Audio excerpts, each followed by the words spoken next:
Welcome to Siva Aruran family. நம்ம சேனலை மறக்காம சப்ஸ்கிரைப் பண்ணிட்டு வாங்க வீடியோக்குள்ள போலாம். எங்க வீட்டு குட்டி பையனை தொட்டல்ல போடுறதுக்காக திருக்கருக்காவூர்ல உள்ள கர்ப்பரக்ஷாம்பிகை கோயிலுக்கு தாங்க கிளம்பியிருக்கோம்.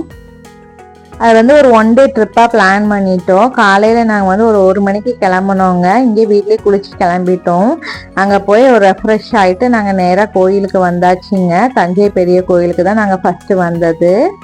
இங்கே கும்பிட்டுட்டு அப்புறம் தாங்க ஒவ்வொரு கோயிலாக நாங்கள் போயிருந்தோம். இங்கே பிங்க் கலர்ல ஒரு பூ தெரியுது பாருங்க, இதுதான் நாகலிங்க பூ. உள்ள சிவலிங்கம் இருக்கும், அதுக்கு மேல நாகம் கொடை பிடிக்கிற மாதிரி இருக்குங்க. இயற்கையிலேயே எப்படி பாருங்க பூ அமைஞ்சிருக்கு. இந்த பூ சிவபெருமானுக்கு அவ்வளோ விசேஷமானது. இந்த பூ நீங்களும் பார்த்துருக்கீங்களா, சாமிக்கு வாங்கி கொண்டு போய் கொடுத்துருக்கீங்களான்னு சொல்லி கமெண்ட் பண்ணுங்க. உலகிலேயே மிக உயரமான கோபுரங்களை நம்ம பெருவுடையார் கோயிலோட கோபுரமும் ஒன்று ஆகுங்க. அதே போல சிவலிங்கமும் மிக உயரமான சிவலிங்கங்கள்ல இந்த சிவலிங்கமும் ஒன்று ஆகும். யுனெஸ்கோவோட உலக பாரம்பரிய தலங்கள்ல நம்மளோட பெருவுடையார் கோயிலும் இருக்குங்க. இந்த விமான கோபுரத்தோட அடி பாத்தீங்கன்னா 216. இது நம்ம தமிழ் மொழியில் உள்ள உயிர்மை எழுத்துக்களோட எண்ணிக்கைங்க. அதே போல சிவபெருமானோட உயரம் பாத்தீங்கன்னா 12 அடி. இது உயிர் எழுத்துக்களோட எண்ணிக்கைங்க. அந்த காலத்துல அவ்வளோ டெக்னாலஜில இல்லாதப்போ எவ்வளோ சிறப்பான கட்டிடக்கலையில அவங்க கட்டியிருக்காங்கன்னு பார்த்தீங்களாங்க. இப்போ பார்த்தாலுமே பிரமிப்பா இருக்குது. 1000 வருஷத்துக்கு முன்னாடி அப்படி கட்டியிருக்காங்க. தமிழ் மீது அவங்க எவ்வளோ பற்று வைத்திருக்காங்கன்னு பார்த்தீங்களா. இதெல்லாம் நினைக்கலையே நமக்கு மெய்சில் இருக்குதுங்க உடம்பு. நம்ம அப்போ சாமி கும்பிட்டு வந்தாச்சு. இப்போ அங்கே பாருங்க தலையாட்டு பொம்மை, தஞ்சாவூரோட ஃபேமஸான இந்த பொம்மையும் அங்கே கோயிலில் இறந்தது. அதையெல்லாம் பார்த்துட்டு நாங்கள் இப்போ ஐயாரப்பர் கோயிலுக்கு வந்திருக்கோம். இது திருவையாறுல உள்ள ஐயாரப்பர் கோயிலுங்க. இங்க சுவாமி ஐயாரப்பருங்க சுயம்பு மூர்த்தியாக அருள் பாலிக்கிறாரு. சுவாமிய ஐயாரப்பா ஆரூரான் தான் சொல்லுவாங்க.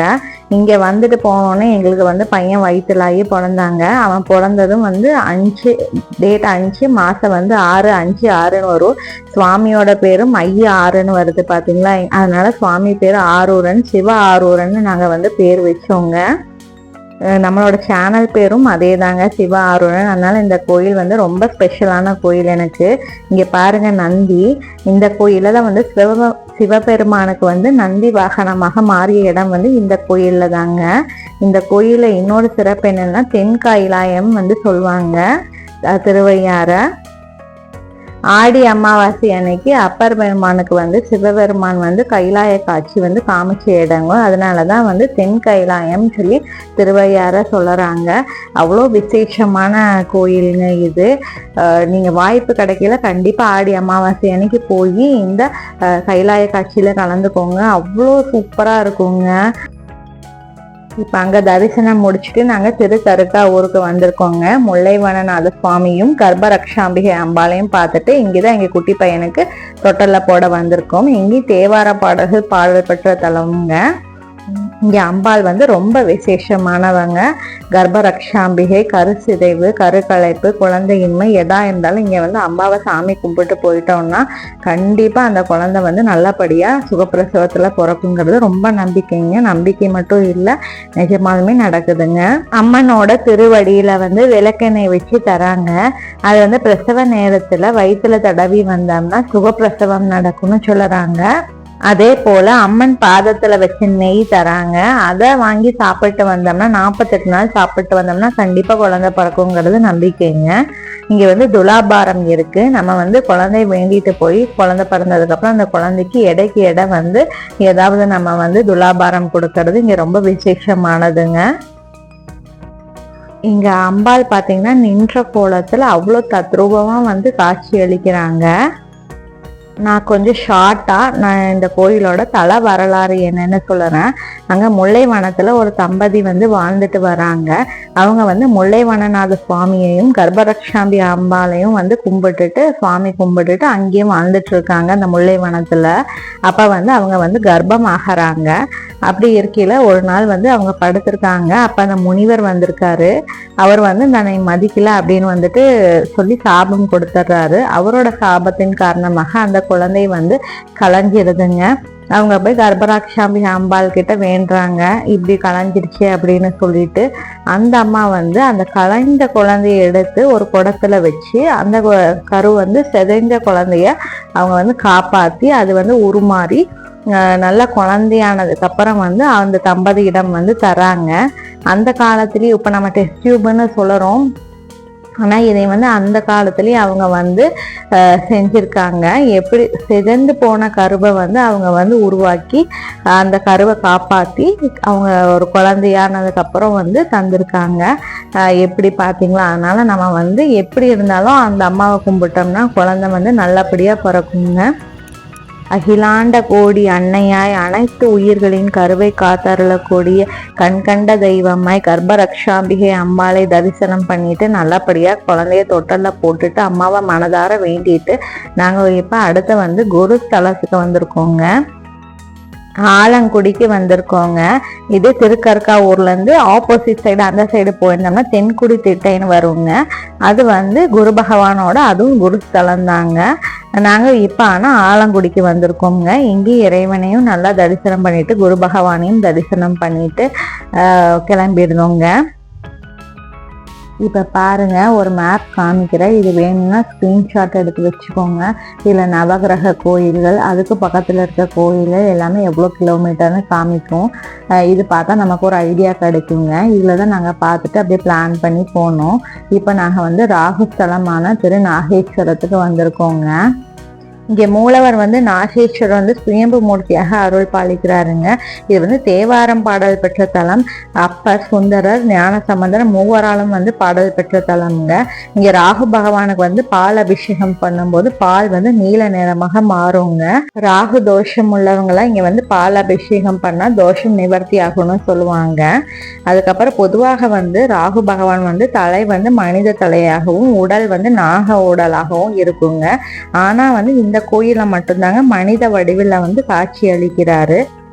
நாங்கள் இப்போ மத்தியானம் சாப்பிட்டுட்டு இப்போ சாயந்தரமா நாங்கள் இங்கே புதுச்சேரியில் உள்ள திருநள்ளாருக்கு வந்திருக்கோங்க. ஸ்ரீ தர்பாரணேஸ்வர சுவாமியை தரிசனம் பண்ணுறதுக்காக. ஃபஸ்ட்டு வந்து நல தீர்த்தத்தில் நல்லா கை கால் மூச்சு கழுவிட்டு அதுக்கப்புறம் வந்து உள்ள சுவாமியை தரிசனம் பண்ணுறதுக்காக போயிருந்தோம். போயிட்டு கரெக்டாக 4 மணிக்கு நாங்கள் அங்கே போயாச்சு. சுவாமியெல்லாம் தரிசனம் பண்ணிட்டு ஃபஸ்ட்டு தர்பாரணேஸ்வர சுவாமியை தரிசனம் பண்ணிட்டு அம்பாலையும் தரிசனம் பண்ணிட்டு அதுக்கப்புறம் வந்து சனி பகவானை தரிசனம் பண்ணிட்டு இப்போ வெளியில் வந்தாச்சுங்க.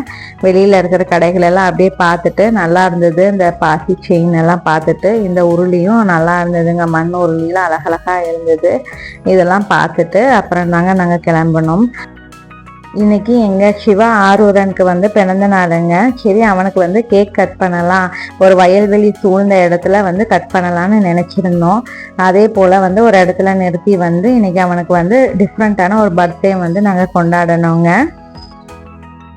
அவன் பிறந்த நாள் அன்னைக்கு ஐயாரப்பரையும் தரிசிக்கக்கூடிய பாக்கியம் வந்து எங்களுக்கு கிடைச்சிருந்தது. ரொம்ப சந்தோஷமாக இருந்ததுங்க.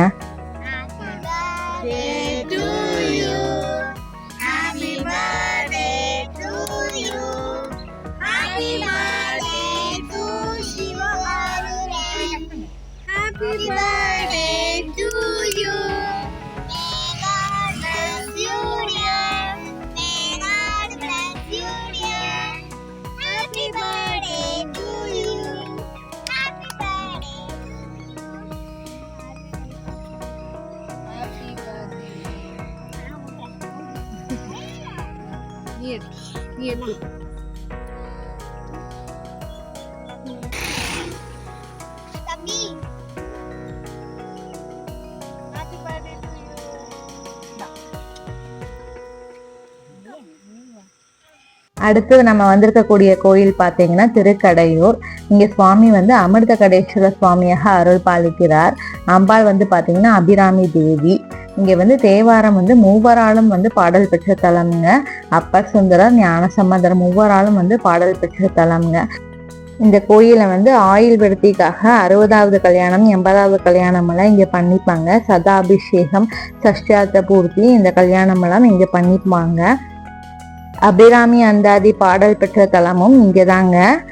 பாருங்க, அபிராமி அம்பாள் இங்கே இருக்காங்க. இங்கே தான் வந்து அபிராமி பட்டரால் வந்து அந்த பாடல் பெற்ற தலம்ங்க.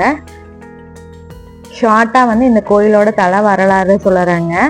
இந்த கோயிலில் வந்து மார்கண்டேயருக்கு வந்து 16 வயதோட ஆயுள் முடியுதுன்னு சொல்லிடுறாங்க. அதனால வந்து அவர் ஆயுள் முடிகிற அன்னைக்கு வந்து சிவபெருமானை வந்து அமிர்த கடேஸ்வரரை வந்து இறுக்கமாக கட்டி பிடிச்சிக்கிறாரு. அப்படி பிடிக்கல யமன் வந்து பாசக்கயிற்று புடையில வந்து அமிர்த கடேஸ்வரர் மேலையும் சேர்த்தி வந்து போட்டுறாரு.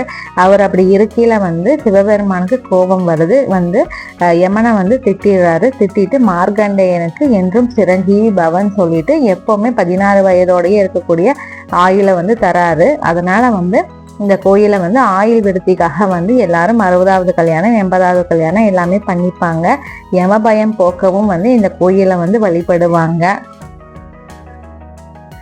அங்கே நாங்கள் சாமி கும்பிட்டு வரையில ஒரு 60வது கல்யாணம் வந்து நடந்துட்டு இருந்ததுங்க. முடிச்சுட்டு பசுமாட்டு கண்ணுக்குட்டியை வழிபட்டுட்டு இருந்தாங்க. அவங்க ஃபேமிலியோட வந்து எல்லாரும் சாமி கும்பிட்டு இருந்தாங்க. அவ்வளோ நல்லா இருந்ததுங்க. நீங்களும் இங்கே திருக்கடையூர் போயிருக்கீங்களா? அங்கே 60வது கல்யாணம் பண்ணியிருக்கீங்களா? இல்லை உங்கள் ஃபேமிலியில் யாராவது பண்ணியிருக்காங்களா? எப்படி இருந்தது என்னன்னு சொல்லி கமெண்ட் பண்ணுங்க. இங்கே வந்து அமிர்த கடேஸ்வரருக்கு வந்து பால் அபிஷேகம் செய்யும்போது அந்த யமனோட பாச கயிற்றோட அச்சு வந்து தெரியுமாமாங்க. பால் அபிஷேகம் பண்ணும்போது நீங்கள் போய் பார்த்துருக்கீங்களா என்னன்னு சொல்லி கமெண்ட் பண்ணுங்க. அதாங்க இந்த கோயிலோட மிக சிறப்பு வாய்ந்த கோயிலுங்க. ரொம்ப சக்தி வாய்ந்த கோயில். உங்களுக்கு யாராவது யம பயம் இருக்குது, தூக்கமே வரலை, பயமாக இருக்குதுன்னா கண்டிப்பாக இந்த கோயிலை வந்து சுவாமியை தரிசனம் பண்ணுங்க. நாங்கள் அபிராமி அம்மாட்டையும் போய் ஒரு அபிராமி அந்தாதி பாடல் ஒன்று பாடிட்டு நாங்கள் வந்து கிளம்பிட்டோங்க. இப்போ நம்ம நவகிரக கோயில் மட்டும் 9 கோயில் மட்டும் பார்க்குற மாதிரி இருந்தால் கும்பகோணம் வந்துட்டோம்னா அங்கே வந்து கவர்மெண்ட்டோட நவகிரக பஸ் இருக்குதுங்க. டிஎன்எஸ்டிசி வெப்சைட்டில் புக் பண்ணிட்டு வந்தோம்னா இந்த பஸ்ஸில் ஏறி போய்க்கலாங்க. 9 கோயிலையும் சுற்றி பார்த்துட்டு மறுபடியும் கொண்டு வந்து நம்மளை கும்பகோணத்துலேயே விட்டுறாங்க. இது வந்து நார்மல் பஸ்ஸு, ஏசி பஸ் ரெண்டுமே அவைலபிளாக இருக்குங்க.